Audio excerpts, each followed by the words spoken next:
100 मुस्लिम परिवारों के बीच में 50 हिंदू सुरक्षित रह सकता है क्या? नहीं रह सकता। अब बांग्लादेश आपके सामने उदाहरण है, इससे पहले पाकिस्तान उदाहरण था। अफगानिस्तान में क्या हुआ था? कहीं धुआं उड़ रहा हो या किसी को ठोकर लग रही हो तो हमें ठोकर लगे इससे पहले हम संभल जाएं। उत्तर प्रदेश में मुसलमान सबसे ज़्यादा सुरक्षित है, सबसे ज़्यादा सुरक्षित है। अगर हिंदू सुरक्षित है तो वह भी सुरक्षित है। 100 हिंदू परिवारों के बीच में 100 हिंदू परिवारों के बीच में एक मुस्लिम परिवार सबसे सुरक्षित रहता है। उसको इसके पर्व और त्योहारों को, उसको अपने सभी मजहबी कर्मों को करने के लिए, या जिस मत और मजहब या संप्रदाय या सेक्ट का अनुयायी होगा उसको उस परंपरा के अनुसार अपने सारे धार्मिक मान्यताओं या उपासना विधि को पूरी स्वतंत्रता होती है। लेकिन मैं कहता हूं 100 परिवारों के बीच में, एक हिंदू की बात तो दूर करिए, 100 मुस्लिम परिवारों के बीच में 50 हिंदू सुरक्षित रह सकता है क्या? नहीं रह सकता। अब बांग्लादेश आपके सामने उदाहरण है, इससे पहले पाकिस्तान उदाहरण था। अफगानिस्तान में क्या हुआ था?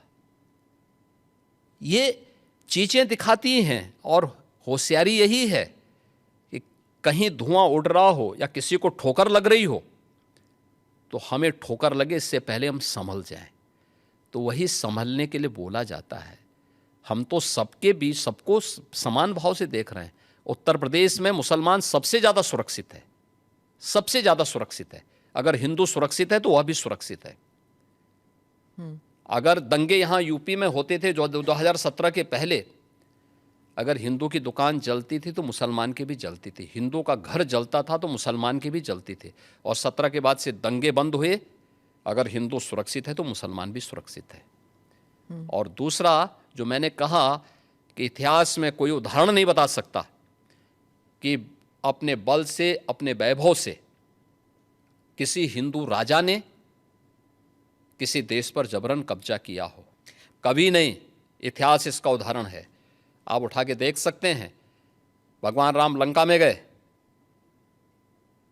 और लंका में रावण पर विजय प्राप्त करके लक्ष्मण को वहां के वैभव को देख के थोड़ा मोहित हुए। भगवान राम ने कहा नहीं लक्ष्मण,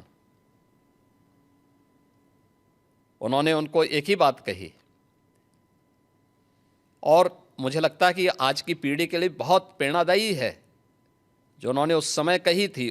लक्ष्मण जी को जो प्रेरणा, जो निर्देश भगवान राम दे रहे हैं लंका के बारे में, अपि स्वर्णमयी लंका नमे लक्ष्मण रोचते जननी जन्म भूमिस्य स्वर्गादपि गरीयसी। कि लक्ष्मण, लंका भले ही सोने की क्यों न हो, लेकिन याद रखना ये मुझे रुचिकर नहीं लगती, मेरी रुचि का नहीं है। मेरा काम था माता सीता को दुरात्मा रावण से मुक्त करना, वो मैंने कर लिया है। अब हमें यहाँ से निकलना है, क्योंकि जिस माँ ने जन्म दिया है और जहाँ हमने जन्म लिया है उससे बढ़कर के दूसरा कोई भी, स्वर्ग से बढ़कर के उपभोग दूसरा हो ही नहीं सकता, इससे बढ़कर के उपभोग हो ही नहीं सकता है, चाहे वो स्वर्ग ही क्यों ना हो। और इसलिए हम यहाँ नहीं करेंगे।